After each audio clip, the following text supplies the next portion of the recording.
And क्या आप सब जानते हैं कि कोई फॉलिंग ऑब्जेक्ट है तो जैसे वो ज़मीन पे गिरता है तो उसकी स्पीड डिक्रीज भी हो सकती है डिस्पाइट ग्रेविटी एक्टिंग। वेल ऐसा कैसे पॉसिबल है? आपने ये टर्मिनल स्पीड के बारे में सुना ही होगा कि कोई ऑब्जेक्ट मान लो अगर फ्री फॉल में गिरता है विद ज़ीरो इनिशियल स्पीड, तो अगर मैंने किसी चीज़ को बस यहाँ से ड्रॉप कर दिया एंड प्रोवाइडेड दैट उस पर एक सिग्निफिकेंट एयर रेजिस्टेंस एक्ट करती है, जैसे वो नीचे गिरेगा उस पर ग्रेविटी एक्ट करेगी तो ऑब्वियसली उसकी स्पीड इंक्रीज़ होगी। लेकिन स्पीड इंक्रीज़ होने की वजह से एयर रेजिस्टेंस भी इंक्रीज़ होगी जो कि अपोज करती है ग्रेविटी को। मतलब यहाँ पे जो ग्रेविटी नीचे है एंड एयर रेजिस्टेंस ऊपर है, इनके बीच का डिफरेंस कम होता जाएगा क्योंकि ग्रेविटी तो कांस्टेंट है लेकिन इंक्रीजिंग स्पीड की वजह से एयर रेजिस्टेंस इंक्रीज कर रही है and at a certain point ये ज़ीरो हो जाएगा। सिंस जैसे ये डिफरेंस कम हो रहा है नेट फोर्स कम हो रहा है, मतलब एक्सेलरेशन भी कम होगी, तो इनिशियली ये ऑब्जेक्ट जी एक्सेलरेशन से ही नीचे गिरेगा, but as it goes down इसकी स्पीड इंक्रीज होगी, मतलब इसके नीचे एक्सेलरेशन कम होगी। Then what will happen in that particular cases कि there will be a certain time जब दोनों इक्वल हैं, both up and down forces, gravity and well air resistance, and now it has zero acceleration क्योंकि net force zero है। Since जैसे ये point होगा obviously अब ये ऊपर एक्सेलरेट नहीं कर सकता क्योंकि एयर रेजिस्टेंस ग्रेविटी से ज़्यादा हो जाएगी, फॉर द रीज़न कि एयर रेजिस्टेंस को इससे ज़्यादा होने के लिए स्पीड इंक्रीज होना पड़ेगा, which from this point it doesn't happen.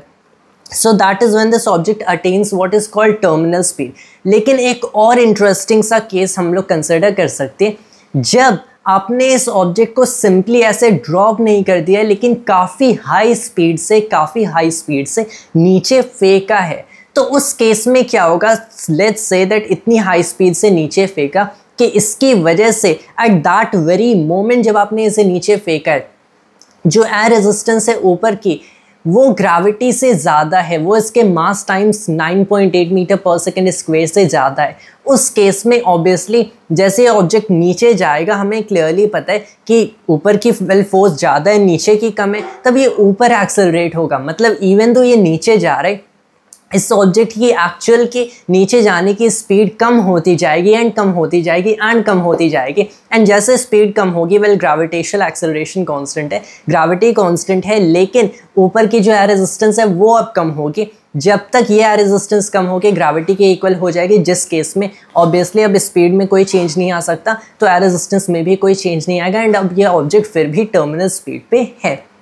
मतलब प्रोवाइडेड दैट आपने इनफ लॉन्ग यहाँ पे एक लॉन्ग इनफ हाइट है कि ये सारे इफ़ेक्ट्स हो सकते हैं, टर्मिनल स्पेस अटेन हो सकती है। दोनों केसेस में आपने इसे ज़ीरो स्पीड से फेंका है या फिर कितनी भी हाई स्पीड से फेंका है, दोनों केसेस में एट अ सफिशिएंट हाइट आके ये ऑब्जेक्ट इक्वल स्पीड एक्वायर कर लेगा। But one thing to notice right here कि पहले केस में स्पीड इंक्रीज होके ज़ीरो से टर्मिनल स्पीड को अप्रोच करती है। सेकेंड केस में